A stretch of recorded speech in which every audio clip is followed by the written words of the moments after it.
দেশ এবং দেশের বাইরে যে যেখান থেকে আমাদের এই মুহূর্তে ভিডিওটি দেখছেন সবাইকে স্বাগত জানাচ্ছি। নতুন একটা জিনিস নিয়ে আসছি আজকে, এর জন্য আপনাদের ভিডিও করে দেখাচ্ছি।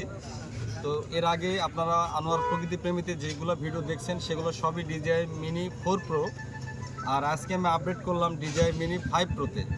সো DJI Mini 5 Pro যে কত সুন্দর কোয়ালিটি হতে পারে বা কেমন ভিডিও হতে পারে সব কিছুই আমাদের আনোয়ার প্রকৃতি প্রেমী এবং আনোয়ার ব্লগ এই দুই পেজে আমাদের নিয়মিত আসতে থাকবে।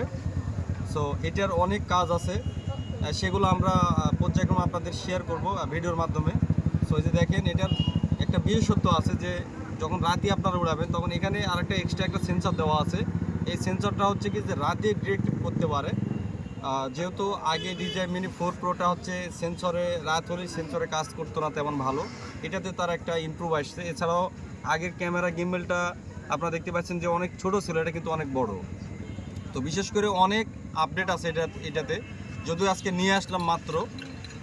সো এখন উড়ানোর পরে আমরা দেখতে পাবো যে আসলে এটার কাজ কীরকম। তারপর আমরা মান্দা ফেরিঘাটের অনেক ভিডিও ফুটেজ আমরা নিয়েছি। আশা করি আগামীকাল থেকে আমাদের আনোয়ার ব্লগে এই ভিডিওগুলো আসতে থাকবে, আপনারা দেখবেন। তো সবাই ভালো থাকবেন, সবাইকে ভিডিও দেখার আমন্ত্রণ জানাচ্ছি। আল্লাহ হাফেজ, আসসালামু আলাইকুম।